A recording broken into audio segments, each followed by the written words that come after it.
Bem-vindos a todos, em particular àqueles que nos visitam pela primeira vez. Que o Senhor possa abençoar a sua palavra e esse é o nosso desejo, como acabámos de orar.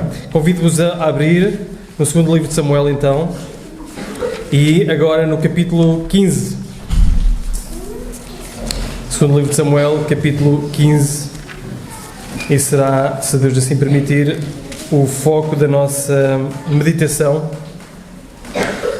Segundo livro de Samuel, capítulo 15. O título da mensagem de hoje é Uma Real Confusão Real. Uma Real Confusão Real. É isso que vamos ver para nós. Então, segundo livro de Samuel, capítulo 15, vamos ler assim a palavra do Senhor. Diz assim então, versículo 1. Depois disso, Absalão adquiriu para si um carro e cavalos e uma escolta de 50 homens. E Absalão se levantava cedo e parava à entrada da porta. E sempre que alguém tinha uma causa para o rei julgar, Absalão o chamava e lhe dizia: de que cidade és tu? E ele respondia: teu servo é da tal tribo de Israel. E Absalão lhe dizia: olha, a tua causa é boa e reta, mas não há quem te ouça da parte do rei.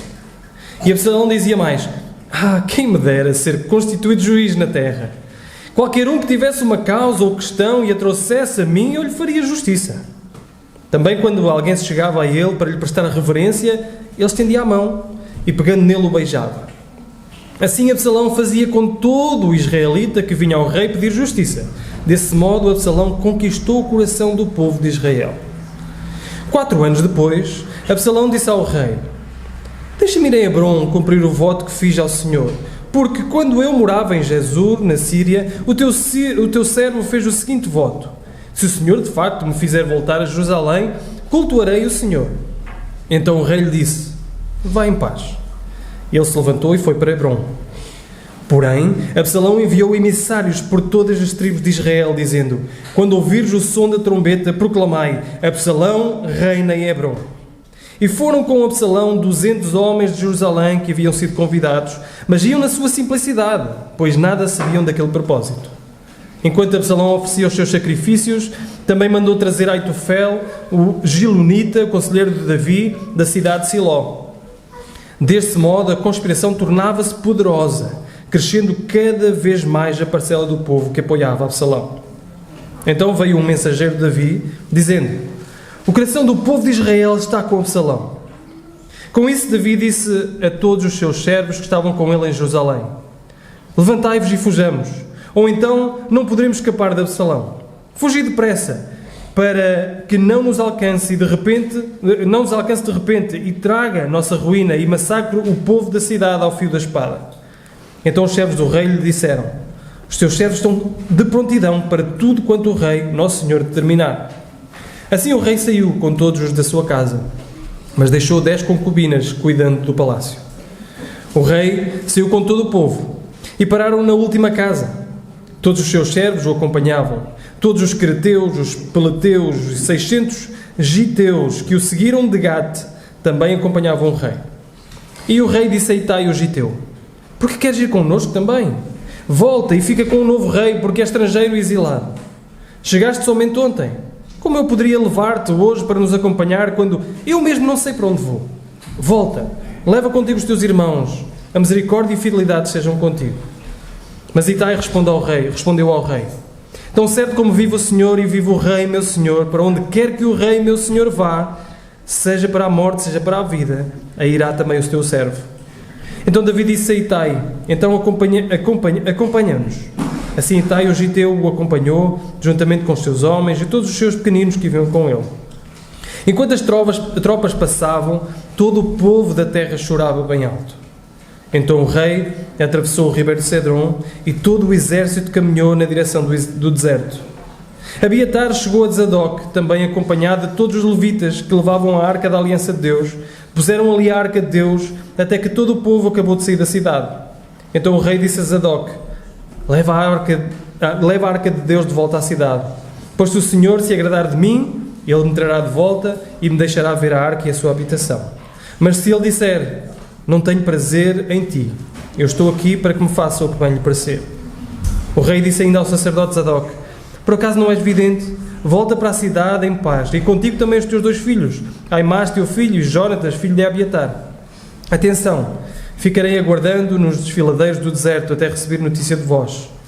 Então Zadok e Abiatar levaram a arca de Deus de volta para Jerusalém e permaneceram ali. Mas Davi subiu chorando pela encosta do Monte das Oliveiras. Tinha a cabeça coberta, caminhava com os pés descalços. Todo o povo que ia com ele também tinha a cabeça coberta e subia chorando sem cessar. Disseram-lhe a Davi: Aitofel está entre os que conspiram com Absalão. Então Davi orou: ó Senhor, torna o conselho de Aitofel em loucura. Quando Davi chegou ao topo, onde se costumava adorar a Deus, Uzai o arquita veio encontrar-se com ele com roupa rasgada e a cabeça coberta de terra. E Davi disse-lhe: se quiseres passar para o meu lado, serás um peso a mais. Mas se voltares para a cidade e disseres a Absalão: ó rei, eu serei o teu servo, assim como antes servi ao teu pai, agora te servirei, então tu me ajudarás a frustrar os planos de Aitofel. Os sacerdotes Zadok e Abiatar estão contigo, portanto contarás a eles tudo o que ouvirdes do palácio do rei. Também estão ali com eles os seus 2 filhos, Aimás, filho de Zadok, e Jónatas, filho de Abiatar. Por intermédio deles me avisareis de tudo o que ouvirdes. Uzai, amigo de Davi, voltou para a cidade quando Absalão entrava em Jerusalém. Até aqui a palavra do Senhor. Vamos só ter uma breve palavra de oração. Senhor Deus, que o meditar do nosso coração seja agradável a Ti. Ao entrarmos na Tua palavra, humilha-nos para que Tu sejas exaltado, Cristo seja visto diante de nós e nós sejamos transformados à imagem de Cristo. Em nome de Jesus nós oramos. Amém. Na noite de 3 de outubro de 1910, o rei Dom Manuel II estava completamente alheio da realidade que se estava a passar à volta dele. Ele dava um jantar no Palácio das Necessidades. Aliás, não, dava um jantar no Palácio de Queluz. E juntamente com ele estava o presidente eleito do Brasil, Hermes Fonseca. E lá estavam eles, até que chegam notícias perturbadoras. E as notícias perturbadoras que chegam ao rei Dom Manuel II foi que esse grupo de republicanos estava em como é que se diz? Em insurreição. É mais fácil assim. Em insurgir-se, não é? Lá estavam esse grupo de republicanos que colocaram finalmente os seus planos em marcha. Na verdade, os republicanos já estavam a trabalhar há algum tempo e nós já falámos disso. Recordam-se do regicídio, não é? Que alguém morreu no Terreiro do Paço, já falámos disso. Eles já estavam a colocar os seus planos em marcha há algum tempo e o rei Dom Manuel II, era efetivamente rei porque o seu irmão, Luís Filipe, tinha sido morto e o seu pai, o rei Dom Carlos, tinha sido morto lá no Terreiro do Paço. E lá estava ele, com os seus 20 anos, rei de Portugal, mas com um grupo a insurgir-se contra eles, que eram os republicanos. 3 de outubro. Hoje é dia quê? 6. Ontem foi sábado, ninguém reparou nisso. Mas ontem foi 5 de outubro, que se celebrava o quê? A implantação da República. Sim, o que aconteceu foi que o rei Dom Manuel II ouviu estas notícias perturbadoras para ele, para a família real, para a casa real, e dali seguiu para o Palácio das Necessidades, onde ele efetivamente morava. Passou uma noite difícil a ouvir os bombardeios, a ouvir todas as coisas, todo o ataque que estava lá fora das paredes, e dali seguiu depois para Mafra, onde passou a noite de 4 para 5, e dali seguiu para a Ericeira, e da Ericeira para o iate chamado Amélia. Lá foi ele, direito a Gibraltar, e depois para a Inglaterra, onde morreu mais tarde. Mas efetivamente aconteceu a implantação da República a 5 de outubro de 1910, e uma família real a esconder-se, a fugir do Palácio de Queluz para o Palácio das Necessidades, do Palácio das Necessidades para Mafra, de Mafra para a Ericeira, da Ericeira para Gibraltar, de Gibraltar para a Inglaterra. É interessante que no dia a seguir a fazermos isso e a celebrarmos este evento, que é a implantação da República em Portugal, cheguemos a este texto e vejamos precisamente uma família real a fugir, a esconder-se, a chorar, a afastar-se daquilo que era o seu trono, a sua cidade, o seu reino, a perder o seu povo. Que no fundo é efetivamente isso que aconteceu, e ao longo da história aconteceu várias vezes, em vários reinados, exatamente esta imagem de choro, esta imagem de fuga, esta imagem de sofrimento, esta imagem de problemas afetarem as casas reais. Hoje falamos disso. Falamos de tramas, de mudanças de poder, de fugas, de vergonha, de sobressalto. E temos já feito uma jornada extensa em Samuel, não é? Estamos no caminho, na reta final de Samuel. E temos feito uma jornada extensa. Começámos sem rei, na verdade. Começámos em Samuel como um juiz que ungiu Saul, que eles pediram tanto um rei como o tinham as outras nações, e finalmente veio Saul, ele ungiu Saul, mas Saul não se mostrou um rei muito bom. Então Deus unge a Davi como aquele que se seguiria a Saul. E Davi respeitou isso. Ontem, Saul nunca teve que fugir do sítio do seu trono, da sua casa, escondido, porque Davi estava a conquistar Jerusalém. Ele esperou a vontade de Deus. Esperou o momento de Deus. E lá foi ele, coroado como rei em Hebrom, e depois, primeiro de Judá, e depois de todo o Israel. Lá estava Davi. A ascensão de Davi. Mas, a certa altura, nós vimos que Davi peca e se afasta de Deus. Davi adultera. Davi comete homicídio, pelo menos planeia o homicídio, e Deus determina que a queda estava para vir. Que da sua casa se iria insurgir um grupo, insurgir os filhos. E começámos a ver a queda de Davi, já algumas mensagens desta parte. Começámos a ver Amnon a desejar a sua irmã e a querer se deitar com a sua irmã e a violar a sua irmã. Vimos Absalão a vingar a sua irmã e a matar o seu irmão. Absalão a fugir. Absalão depois a retornar ter com Davi. E no último domingo, há 15 dias atrás, na última vez que estivemos aqui, nós vimos que aparentemente estava tudo bem. Vimos que Absalão voltou para casa, beijou o rei, estava tudo reconciliado. E nós falámos sobre o perigo da falsa reconciliação. De alguém impenitente, não arrependido, chegar à casa, ser reconciliado, sem que haja um processo de verdadeiro arrependimento. Porque sem este processo de verdadeiro arrependimento não pode haver verdadeira reconciliação. Pode haver perdão, deve haver perdão, mas reconciliação é preciso que os dois busquem esse mesmo desejo, tenham esse mesmo desejo de se reconciliarem. E particularmente quando é a igreja, temos uma responsabilidade acrescida de não convivermos com o pecado de uma forma leve. Nós precisamos de ver frutos de arrependimento, porque isso é obra do Espírito Santo dentro da própria vida das pessoas. É isso que nós vimos na última vez. Vimos Absalão então a dar um beijo na mão ao príncipe, ao rei, ou o rei beijar a Absalão, e finalmente estava tudo aparentemente bem. Tudo aparentemente bem. Só que lemos o primeiro versículo do capítulo seguinte e vemos que não estava nada bem. Nada bem. Então nós vamos ver três coisas. Vamos ver primeiro o plano de Absalão, depois vamos ver o cumprir desse plano de Absalão. Ele coloca o plano em marcha, e depois a fuga de Davi, e como isso tem lições preciosas para nós. Em primeiro lugar, então, o plano de Absalão. Vejam o versículo 1, diz assim: depois disso. Depois do quê? Já falámos. Depois da aparente reconciliação. Absalão tinha voltado. Absalão estava finalmente reconciliado com o rei, conseguiu a sua audiência com o rei. Depois disso, então o que é que Absalão faz? Absalão poderia cumprir o seu papel de príncipe. Absalão deveria ter sido um bom príncipe, um futuro rei. Mas não, Absalão começa a fazer algumas coisas que mostram realidades que se passam dentro do seu coração. Depois disso, Absalão adquiriu para si um carro e cavalos e uma escolta de 50 homens.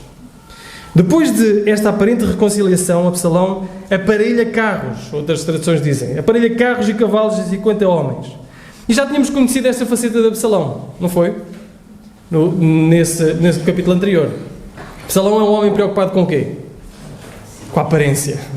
Absalão é um homem que passava um ano inteiro sem cortar o cabelo, e depois chegava o momento de cortar o cabelo, não se contentava a olhar para aquele cabelo todo no chão, enorme. Não, ele pegava no cabelo e chegava à balança com os pesos e medidas reais e pesava o cabelo e dizia: este cabelo, que grande juba, como nós costumamos dizer, não é? Que grande cabelo, que sinal de poder, que sinal de beleza. E Absalão é alguém interessado em aparências. Ele mostra precisamente isto. Ele está a construir uma imagem, ele está a construir uma marca. Ele se fosse nos dias de hoje, era aquele tipo de pessoa que apareceria nas publicidades, apareceria nas entrevistas, apareceria naqueles sítios nas revistas, não é? Apareceria, lá estava ele, capa de revista. Ele interessava-se por isso, interessava-se por ter carros, não é? Quando ele chega, toda a gente nota, ei, Absalão chegou. Ele não chega despercebido. Ele chega cheio de carros, cheio de cavalos, cheio de homens à sua volta. Há uma comitiva à sua volta. E Absalão é alguém muito preocupado com a imagem. Não tem nada a ver com os dias de hoje, pois não? Hoje em dia ninguém anda preocupado com a imagem. Não vivemos numa época onde a imagem é muito, se não tudo. Preocupamos com aquilo que aparecemos, com aquilo que é a percepção de nós, com se as pessoas notam ou não notam a nossa chegada, se as pessoas percebem que nós estamos presentes, se as pessoas nos apreciam e dão palavras de incentivo ou palavras de apreciação para connosco. Absalão fala-nos muito àquilo que é a sociedade hoje em dia, àquilo que são ídolos que são levantados hoje em dia. São ídolos de aparecer, ídolos de imagem. Nós precisamos ter muito cuidado com isso pessoalmente. Precisamos ter cuidado para não nos dobrarmos a estes ídolos, porque eles cobram de nós. Dão-nos promessas de que seremos satisfeitos, promessas que os outros, que nós seremos finalmente felizes se formos reconhecidos, finalmente felizes se as pessoas reconhecerem em nós capacidades, se reconhecerem em nós aparência, só que depois isso não preenche o nosso coração. São falsas promessas.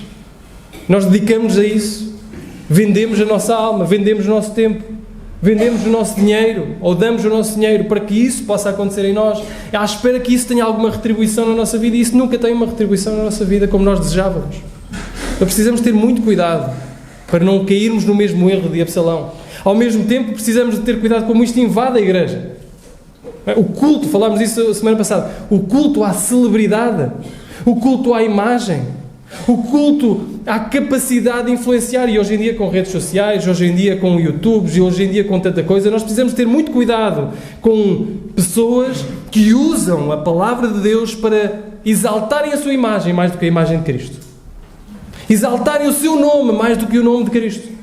E é preciso ter cuidado com as duas vertentes, isto é, com aqueles que olham para estes homens e seguem estes homens e se dedicam a eles e olham apenas para o nome deles e seguem cegamente tudo aquilo que eles dizem e alimentam isto também, porque, por um lado, eu acredito que existe um certo tipo bom de propagação, não é? O YouTube não é errado, não é? As mensagens que nós conseguimos aceder na internet não são erradas. Nós podemos aceder a muita coisa, crescer de uma forma muito boa através daquilo que nós conseguimos aceder na internet. Existe muita coisa boa e pessoas com muito boas intenções na internet.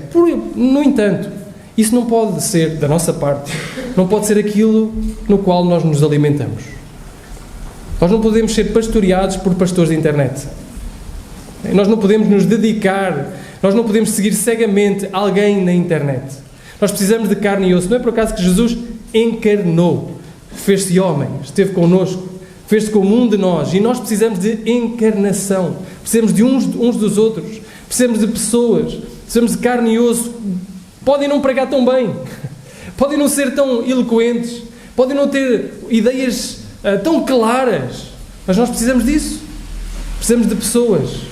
Ao mesmo tempo, temos de ter cuidado com o outro lado, que é aqueles, se formos nós mesmos, aqueles que buscam exaltar mais o seu nome do que o nome de Cristo. Então Absalão já nos mostra isso. Absalão fala-nos do perigo do culto à celebridade, o perigo de homens e mulheres mais dispostos a serem servos, a fazerem um nome para si mesmo. Nós precisamos de homens e mulheres mais dispostos a serem servos, sem nome, do que fazerem um nome para si mesmo. O Salmo 20 diz assim: uns confiam em carros, outros em cavalos, nós, porém, nos gloriaremos aonde? No nome do Senhor nosso Deus. Uns confiam em carros, outros em cavalos. Nós, porém, confiaremos no nome do Senhor nosso Deus. E aqui está Absalão, então. Versículo 2 a versículo 5 nos mostra o que é que Absalão faz.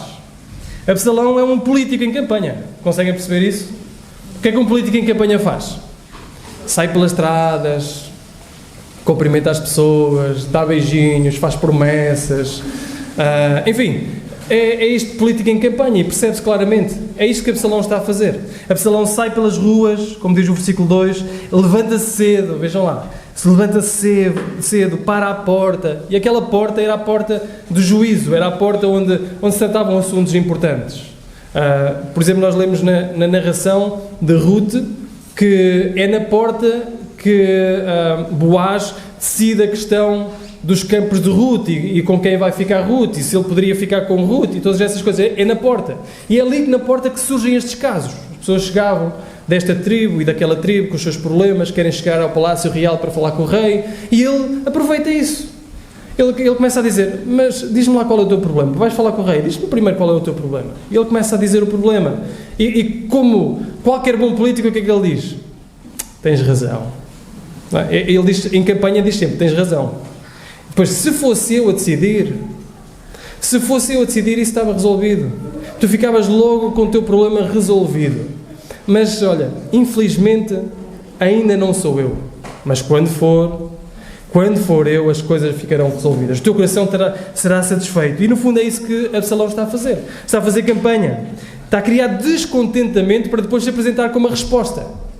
As pessoas ficam descontentes e ele diz, a resposta está aqui. Sou eu a resposta para o teu problema. Então o povo começa a admirá-lo.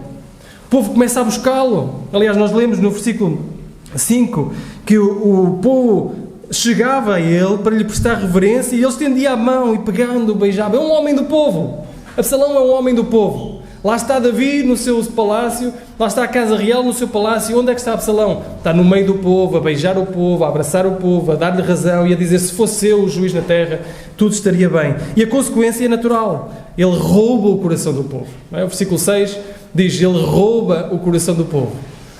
E assim furtava Absalão o coração dos homens de Israel. E o coração dos homens de Israel se inclinou a Absalão. Absalão tinha muitos atributos que poderiam fazer dele um excelente rei. Porque não é mau, no fundo, ser um homem do povo. Não é mau estar preocupado em ouvir o povo. Absalão tinha todos os atributos que fariam dele um excelente rei. Faltava-lhe uma coisa. Integridade. Caráter. Tudo isto era uma artimanha para furtar o coração do povo. E isso é aquilo que nós mais temos que atentar. Sabem, muito cuidado com os líderes que nós escolhemos. Vivemos em épocas, vivemos numa comunidade democrática. Não é? Já falámos da implementação da República, vivemos numa comunidade democrática. Temos essa responsabilidade, como cidadãos, de atentar não só para as palavras que ouvimos, mas para o caráter das pessoas. Isso cada vez está mais obscuro. Cada vez está mais obscuro, pelo menos nas nossas sociedades. É interessante, se vocês acompanharem um bocadinho a política internacional, aí as coisas também estão a mudar na política internacional, mas particularmente Estados Unidos e Inglaterra, que ainda tinham uma outra noção. Se um político entrava, por exemplo, em adultério, isso era quase fator de desqualificação do político. Não sei se já viram um escândalo com a Monica Lewinsky, como é que se chama o presidente? O Bill Clinton, não é? Mas ainda há pouco tempo aconteceu isso com um político em Inglaterra. A Inglaterra é um bocadinho ainda mais conservador que os Estados Unidos. O caráter é importante. Não são só as ideias dele, não é só a forma como ele fala e aquilo que ele diz, o caráter é muito importante. Então, muito cuidado com os líderes que nós escolhemos para o nosso país, porque temos essa possibilidade. Nos tempos bíblicos não havia tanto essa possibilidade, mas nós hoje temos e temos que aplicar os princípios da palavra à nossa realidade. Então, cuidado com isso. E particularmente quando o assunto é igreja. Muito cuidado com os líderes que nós escolhemos, com os presbíteros, com os anciãos, com os pastores que nós escolhemos.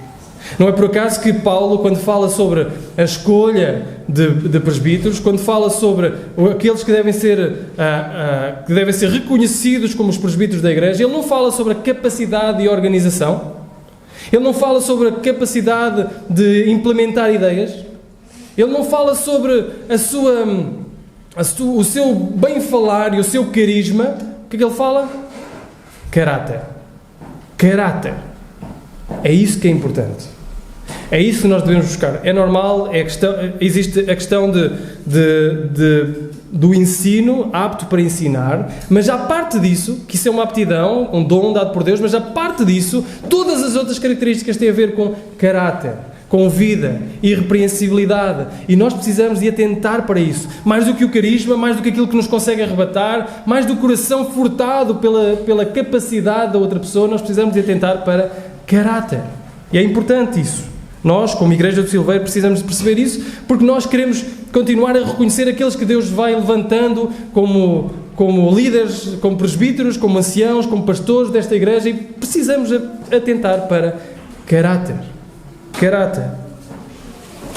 Mais uma vez, oremos para que o Senhor levante homens de integridade, exemplos para o rebanho, capacitados para ensinar a palavra com amor ao Senhor e amor ao seu povo. Esse é o nosso desejo. Em segundo, então, a execução do plano. Este era o plano de Absalão. Passamos para a execução do plano de Absalão. A partir do versículo 7. 4 anos depois, algumas traduções dizem 40. Alguém tem aí 40? Ok. Aqui tem 40, ok. Então aqui é maior a Bíblia, então tem que ser 40. Não.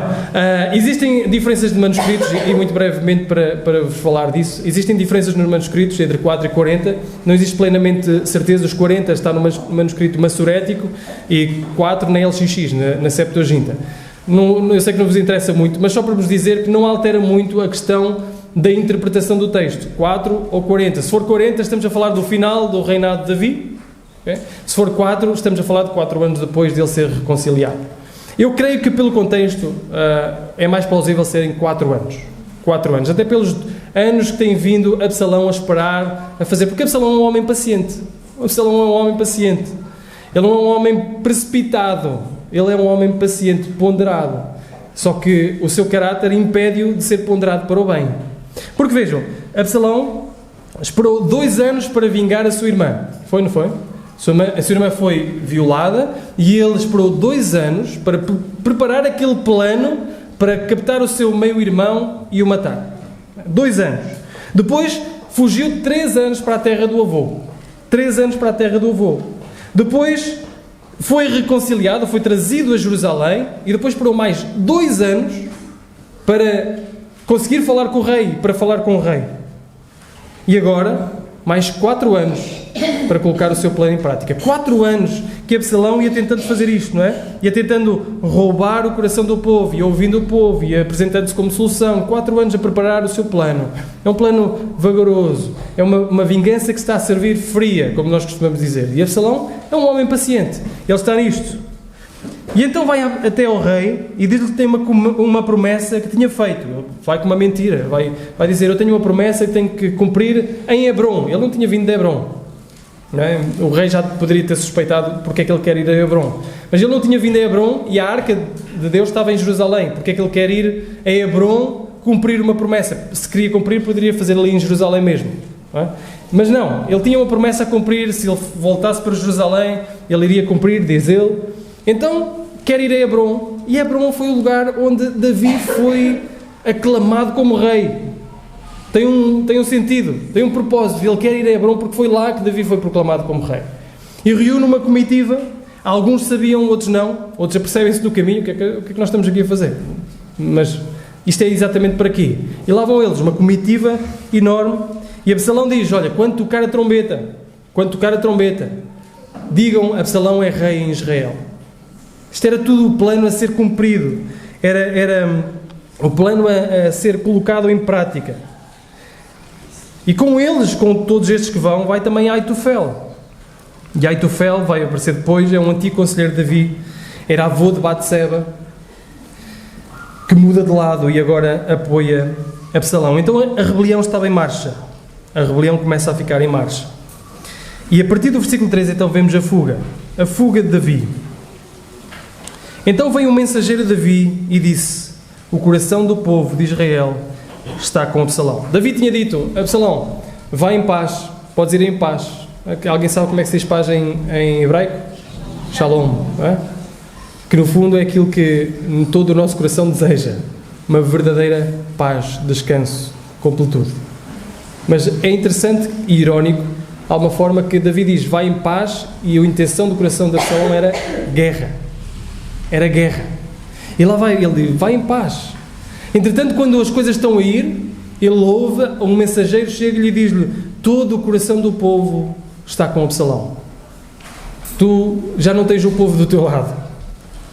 Então Davi olha para isto, e vejam o que Davi faz. Davi não prepara a sua fuga, aliás, não prepara o seu exército para lutar. Davi não diz assim, venham comigo, defendam o meu reino, defendam o meu trono, levantem-se comigo, aqueles que estão comigo, para defender, para lutar. Ele sabia que, como em outras ocasiões, Deus haveria de lutar por ele. Deus haveria de lutar por ele. Então ele coloca-se em fuga de Jerusalém. E este momento de fuga, não é, como o nosso rei Dom Manuel II, e existem várias histórias, depois podem lê-las, o que é que aconteceu nos caminhos, mas como este rei Manuel II, é um momento triste. Quer nós sejamos apoiantes da monarquia, quer não. Não estou a dizer isso.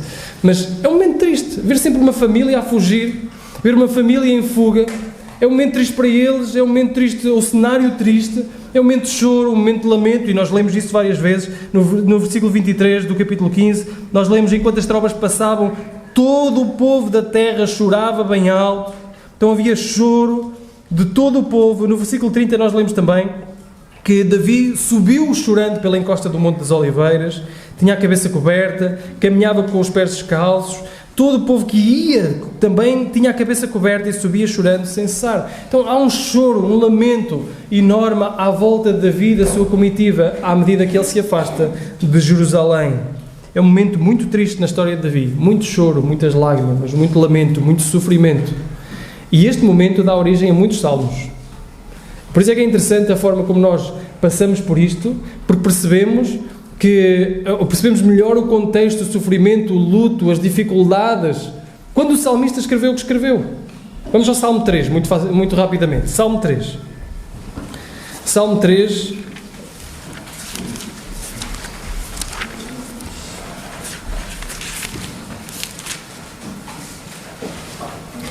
Tem uma pequena inscrição em cima. Quem é que pode ler a inscrição? Davi confia em Deus na sua adversidade. E em baixo? Salmo de Davi quando fugiu de diante da face de Absalão, seu filho. Ok, então, Salmo de Davi quando fugiu diante da face de Absalão, seu filho. Davi escreveu este salmo quando percorria a estrada para o deserto, quando fugia de Absalão. Era isto que se passava no coração de Davi. Era isto que ia lá dentro. Quando Davi e a sua comitiva choravam bem alto e saíam amargurados de Jerusalém. E vejam o que diz. Diz assim: Senhor, como o número dos meus adversários tem crescido. Muitos se levantam contra mim. Muitos dizem de mim, em Deus não há salvação para ele. E nós percebemos isto claramente, não é?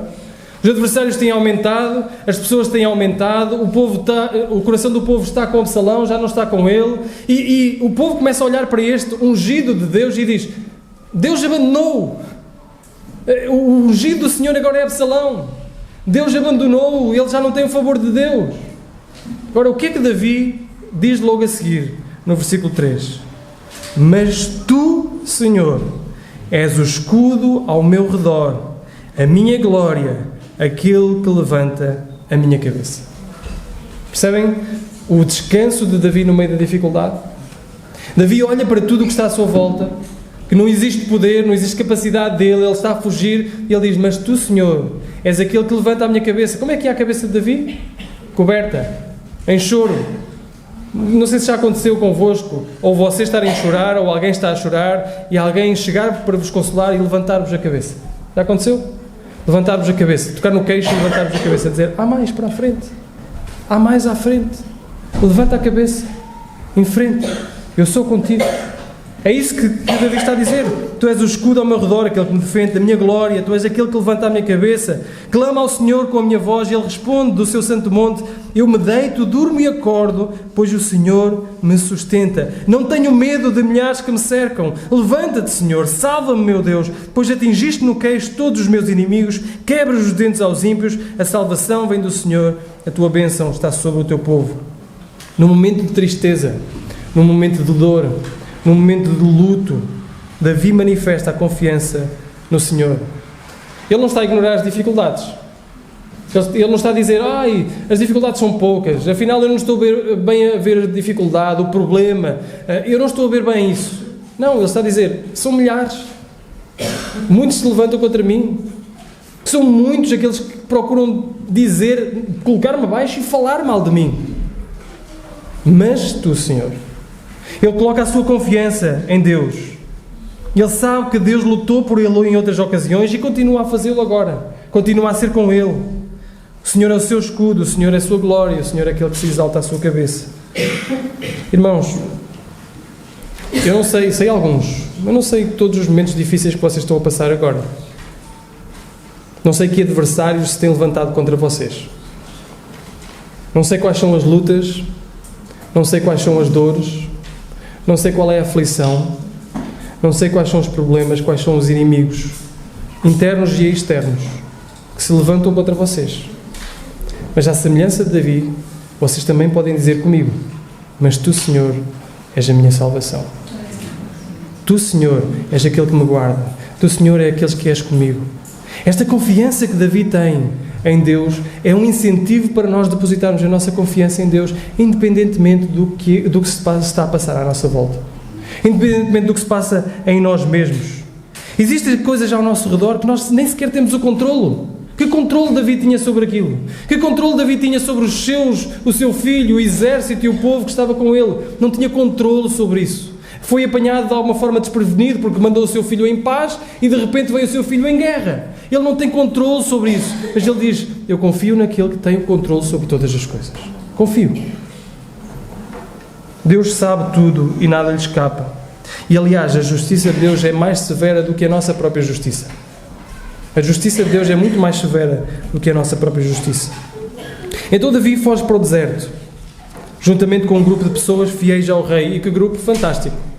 Que grupo fantástico que vai com ele. Já perceberam? Quando diz que no versículo 14, com isso Davi disse a todos os seus servos que estavam com ele em Jerusalém, levantai-vos, fujamos. E depois ele começa a enumerar o povo que estava com ele. O rei saiu com todo o povo, pararam na última casa, versículo 18, e todos os seus servos o acompanhavam, todos os creteus, os peleteus, os 600 giteus que o seguiam de Gade também acompanhavam o rei. Este povo que está a seguir a Davi é interessante porque é um povo filisteu. Dentro dos poucos que seguiam o Davi, é um povo improvável. Não é o povo de Israel que vai com ele, algum é, mas não todo, mas é um povo improvável. São os filisteus, aqueles que vieram com ele de Gade, quando ele esteve fugido, olharam para Davi e disseram, eu quero seguir Davi. E vieram com Davi para Jerusalém. E lá, quando as coisas se complicam, aqueles que ficam com Davi são aqueles que são os improváveis. Algo que aconteceria mais tarde com o próprio Senhor Jesus, porque o Senhor Jesus é o Senhor do povo improvável. Nenhum de nós tinha probabilidade de fazer parte do povo de Deus. Mas o Senhor Jesus é o Senhor do povo improvável. Nós somos os improváveis que seguimos a Cristo. Então, a guerra civil, propriamente dita, é só enunciada mais à frente. Mas é interessante como, nesta jornada, e a partir deste momento, e nos próximos capítulos também, a marcha de Davi vai, se falarmos de um filme, eles vão desacelerar o passo. Vamos acompanhar Davi mais vezes. Davi vai se encontrar com algumas pessoas, porque a guerra civil em si mesma acontecerá um bocadinho mais tarde, lá no capítulo 18. Mas até então, várias pessoas vão aparecer a Davi. E neste capítulo, 3 pessoas aparecem a Davi, ou 3 grupos, 3 pessoas. E o primeiro é Itai, o giteu, no versículo 19. O giteu, porque queres ir connosco também? Volta e fica com o novo rei, porque é estrangeiro e exilado. Davi diz-lhe, olha, volta, fica com o rei. Mesmo, tu se vieres comigo vais ser um exilado. Tu já não estás no teu povo, vieste há pouco tempo para cá, fica com o rei, lá traz segurança, lá traz outras condições que não comigo, porque eu vou para o deserto. Não te consigo dar muita coisa. Davi, no fundo, parece uma má aposta. Se tivéssemos que apostar as fichas de jogo, Davi era uma má aposta. Porque neste momento o novo rei é Absalão, e o povo está com este novo rei que é Absalão. Mas Itai diz ao rei que não. No versículo 21 diz a resposta, ou fala a resposta de Itai. Mas Itai respondeu ao rei: tão certo como vive o Senhor e vive o rei, meu senhor, para onde quer que o rei, meu senhor, vá, seja para a morte, seja para a vida, aí irá também o teu servo. Itai diz: eu vou ficar contigo, eu vou seguir-te, eu estou comprometido contigo, mesmo que isso faça de mim um estranho, mesmo que isso faça de mim um exilado. Itai tinha ido até Davi porque queria segurança, porque confiava em Davi, mas agora Itai demonstra-se mais fiel a Davi do que à sua segurança e ao seu conforto. Porque seguir a Davi não era sinónimo de segurança, seguir a Davi não é sinónimo de conforto. Mas Itai diz: eu quero seguir-te. Nós já vimos isso, conhecemos a história de Ruth, não é? Já falámos sobre Ruth. Para mim, arrepio-me sempre que falo de Ruth e daquilo que Ruth diz. Quando diz: o teu Deus é o meu Deus e o teu povo é o meu povo, o teu povo é o meu povo, o teu Deus é o meu Deus. Sabem o que Ruth está a dizer? Ruth está a dizer assim: eu quero o Deus que matou o meu sogro e o meu marido. Já perceberam isso? Eu quero o Deus que matou o meu sogro e o meu marido. Elas estavam desamparadas, sozinhas. E ela reconhece que aquilo foi Deus que deu, foi Deus que permitiu. Mas ela diz: esse teu Deus, eu quero para mim. E Itai está a dizer exatamente isso. Itai está a dizer assim: eu quero esse teu Deus, eu quero seguir-te, mesmo que isso faça de mim um estrangeiro, mesmo que isso faça de mim um exilado, mesmo que isso não me dê a segurança que eu estava à procura, mesmo que tu pareças uma má aposta, eu quero te seguir. Também hoje nós também somos chamados a seguir uma aparente má aposta. Somos chamados a seguir uma aparente má aposta, porque seguir a Jesus não parece ter nenhum lucro neste mundo. Parece? É só a mim que parece uma má aposta, da perspectiva do mundo. Está bem, esta semana, acho que era esta semana, o Filipe se calhar pode-me ajudar, porque percebe basquetebol, mas esta semana vi uma notícia de um jogador de 21 anos. Como é que ele se chamava, Filipe, sabes? Não? Mas um jogador de 21 anos, com um contrato multimilionário, jogador da NBA, ou seja, a maior liga de basquetebol do mundo, americana, mas é a maior liga de basquetebol no mundo, mais reconhecida. Jogador de NBA com 21 anos, que disse: eu vou abdicar do meu contrato multimilionário da minha futura carreira, e diz explicitamente isto, para seguir a Jesus. Sabem, eu li essa notícia, já não sei se foi no SAP Notícias, se foi o quê. Vão lá ver os comentários. Vão lá ver os comentários. Loucura! As coisas que hoje em dia ainda há pessoas que pensam assim. Porque para este mundo seguir a Jesus é loucura. É uma má aposta. O que é que nós temos a ganhar para seguir a Jesus? É loucura. Mas esta aparente má aposta é a melhor aposta que nós podemos fazer.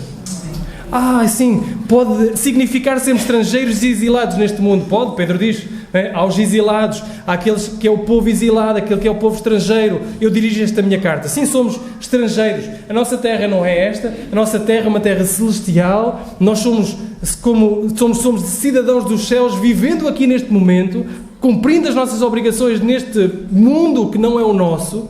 Somos cidadãos de outro país, podemos nos sentir estranhos e estrangeiros aqui, é verdade, mas essa é a melhor aposta. Essa é a melhor aposta. Quando nós dizemos assim, independentemente da segurança, independentemente dos problemas neste mundo, independentemente das coisas que podem surgir, eu quero seguir a Jesus. Eu quero seguir a Jesus. Nós não podemos querer um cristianismo água com açúcar. Não podemos querer um cristianismo que não custa nada. Seguir a Cristo custa. Custa. E nós precisamos de perceber isso. Seguir a Cristo é uma jornada às vezes difícil. Uma jornada de rejeição. Uma jornada de não querermos ou de abdicarmos de algumas coisas que este mundo considera por ganho e dizermos: isto para mim é perda por causa do ganho que eu tenho em Cristo. E às vezes isso acontece. Seguir a Jesus pode custar, mas seguir a Jesus vale a pena. Vale muito a pena. O prémio está garantido. No fim, e se vocês lerem Apocalipse, a mensagem de Apocalipse às vezes parece complicada, mas é simples. Só há um que ganha. É Cristo. Só há um que ganha. É Cristo que ganha. Portanto, seguir a Jesus compensa. Venha Jesus. Venha Jesus. Ele não te promete livrar-te das dificuldades do mundo. Ele diz, por outro lado, no mundo tereis aflições, problemas, dificuldades, dor, no mundo tereis tudo isso. Mas tende bom ânimo, tende alegria, tende ânimo para continuar, porque eu venci o mundo. Eu venci o mundo. Jesus, não sou eu, naturalmente, é Jesus. Jesus venceu o mundo. E porque Jesus venceu o mundo, nós podemos confiar nele, podemos apostar as fichas nele, podemos nos render a ele, sabendo que no final nós seremos vencedores com ele e por causa dele. A segunda pessoa que nos é introduzida aqui é Abiatar e Zadok, no versículo 24, do 24 ao 29. E aparece Abiatar e Zadok e trazem consigo alguma coisa importante. Trazem a Arca da Aliança. E nós que temos caminhado aqui em Samuel percebemos que há pessoas que usam a Arca da Aliança como amuletos. Não é? Já vimos isso, a Arca da Aliança foi perdida logo no primeiro livro, porque eles, para tentar ganhar a guerra, em vez de consultar ao Senhor, levaram um amuleto para a guerra. Foi a Arca da Aliança e perdeu-se a Arca da Aliança. E Davi sabe que a Arca da Aliança não é um amuleto. Então Zadok e Abiatar trazem a Arca e ele diz, olha, levem a Arca de volta. A presença do Senhor que fique lá. Se o Senhor me for comigo, eu vou voltar e vou presenciar isso. Mas se o Senhor não for comigo, se não lhe aprazer isso, eu estou bem com isso. Então Davi sabe que a Arca não é um amuleto.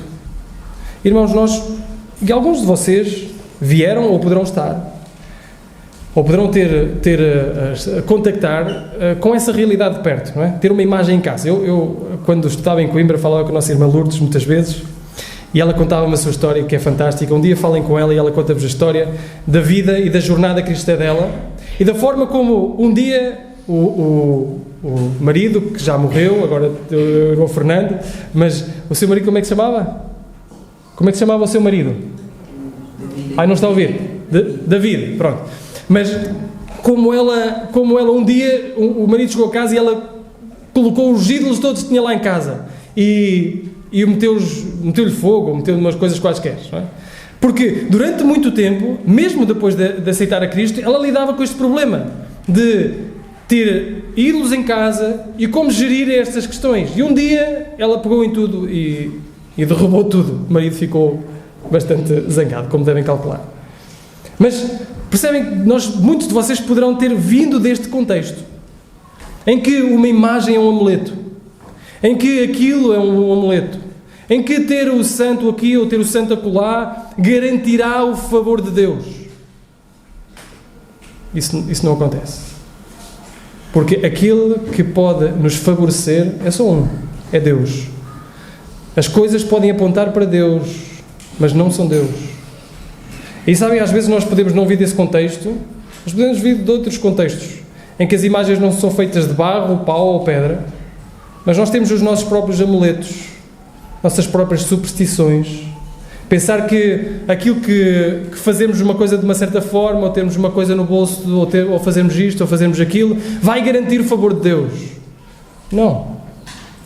Deus não pode, não cabe em coisas feitas por mãos de homens. Nós procuramos o nosso favor em Deus, no próprio Deus. Deus que é Espírito, Deus que é verdade, Deus que nos abençoa, Deus que vai connosco. E nós não podemos depositar a nossa esperança em coisas, mas em Deus. E Davi sabe que a segurança no futuro não depende de mobiliário, mas depende de Deus. E depois expõe esse desejo desta forma fantástica. Ele diz assim: pois se o Senhor se agradar de mim, Ele me trará de volta e me deixará ver a arca da sua habitação. Versículo 26. Mas se Ele disser, não tenho prazer em ti, estou aqui para que me faça o bem que lhe parecer.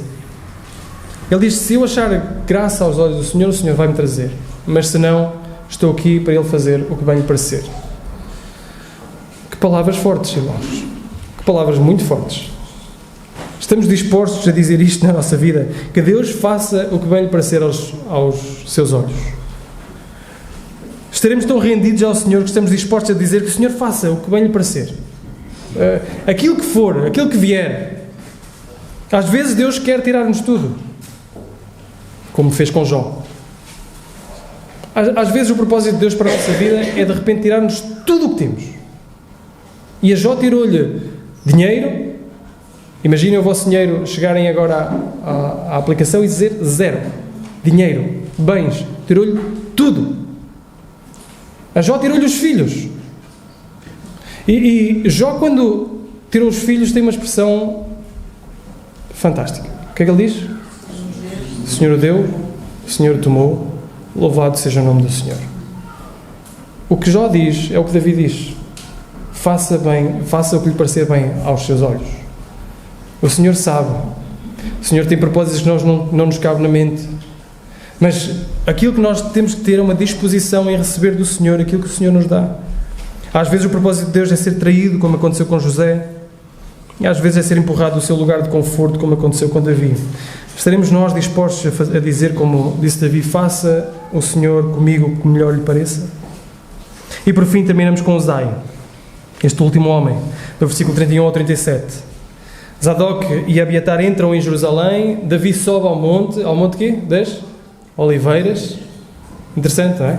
Davi sobe ao monte das Oliveiras a fazer o quê? A chorar, triste, cabisbaixo, e de repente chega-lhe uma notícia terrível. Foi o quê? Aitofel está com eles, que Aitofel era um conselheiro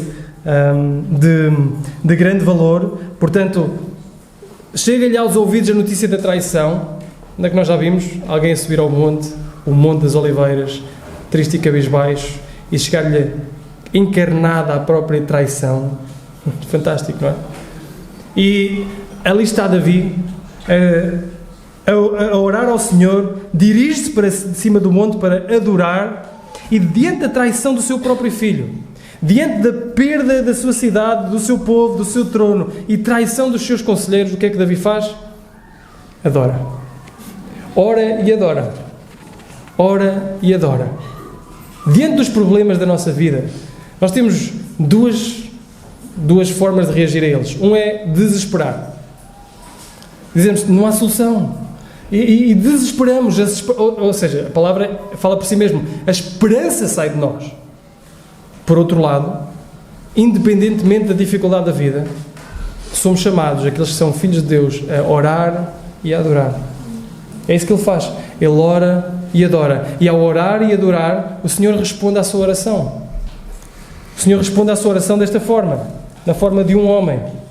Uzai chega. E Uzai é a resposta. Ele diz, tornem louco os conselhos de Aitofel. Quem é que chega? Uzai, que vai ser aquele que vai tornar em loucura os conselhos de Aitofel.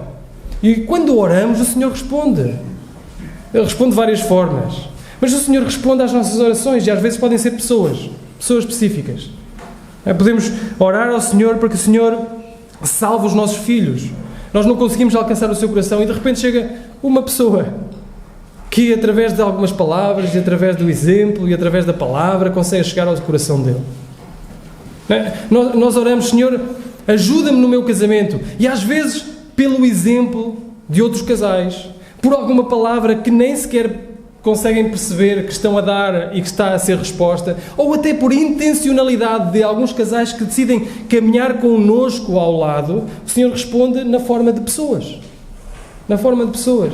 O Senhor responde às nossas orações, e responde às nossas orações particularmente quando nós nos deleitamos e adoramos a Ele. O que aconteceu com Jó, mais uma vez, e voltando a Jó? Deus mudou a sorte de Jó quando quê? Quando ele orava pelos seus amigos. Quando ele orava, quando ele adorava, quando ele dispunha os seus amigos no trono de graça, o Senhor mudou a sorte de Jó. O Senhor responde na nossa oração e na nossa adoração. Irmãos, terminando, este texto é um desafio imenso às nossas vidas. Não sei se sentiram, eu senti, ao passar por este texto, de várias formas, em vários cantos, eu senti um desafio enorme, nesta real confusão real.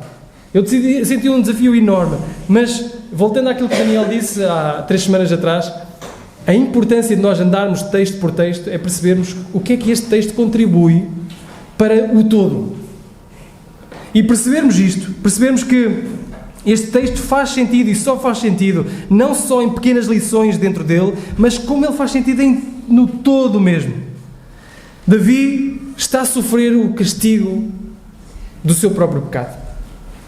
Esta revolta do seu filho Absalão tem um nome, que é pecado de Davi. No entanto, não deixa de ser pecado de Absalão também. Absalão não está imune. Absalão não é um boneco. Absalão tem culpa neste pecado. Ainda assim, faz parte do plano de Deus que Absalão faça estas coisas como castigo para o seu próprio, como castigo para Davi. Tudo está a ser cumprido. Porque Deus pode usar até mesmo as nossas ações pecaminosas para fazer cumprir a sua vontade. E sabem, aconteceu na vida de Davi, aconteceu na vida de José do Egito. Os irmãos tiveram culpa. Não estavam isentos de culpa. Mas José precisava de estar naquele lugar. Fazia parte do plano de Deus estar naquele lugar. Mas aconteceu, como Pedro diz na vida de Jesus. Atos 2, 23 diz assim: é este que vos foi entregue pelo determinado conselho e presciência de Deus. Prendestes, crucificastes e matastes pelas mãos dos injustos. Ou os discípulos, quando em Atos 4 dizem 26 e 27 e 28, levantaram-se os reis da terra, eles estão a orar, e os príncipes se juntaram a uma contra o Senhor e contra o seu ungido, porque verdadeiramente contra o teu santo filho Jesus, que tu ungiste, se juntaram não só Herodes, mas Pôncio Pilatos, com os gentios e os povos de Israel, para fazerem tudo o que a tua mão e o teu conselho tinham anteriormente determinado que se havia de fazer. A dor, a tristeza, o pesar desta passagem nos aponta para um outro momento na história, onde a feiura do pecado humano se culmina com aquilo que é o cumprimento do plano divino. A experiência de Davi neste dia sombrio antecipa a experiência de Jesus. Jesus foi o verdadeiro Davi que foi rejeitado pelo seu povo. Jesus foi o verdadeiro Davi que foi seguido pelos improváveis. Jesus foi o verdadeiro Davi que foi traído pelos seus. Jesus foi o verdadeiro Davi que chorou, que sofreu, que foi envergonhado, que subiu ao monte triste e que no Monte das Oliveiras disse: faça o Senhor como bem lhe parecer aos seus olhos. Não é? Quando ele disse: Senhor, se for possível, passa de mim este cálice, mas contudo seja feita a tua vontade. Faça ao Senhor como bem lhe parecer aos seus olhos. Tudo aponta para Jesus. Jesus é o verdadeiro Davi. Este Davi. Contudo, os sofrimentos de Davi estavam ligados ao seu próprio pecado. E os sofrimentos de Jesus ligados ao meu pecado. Ao teu pecado.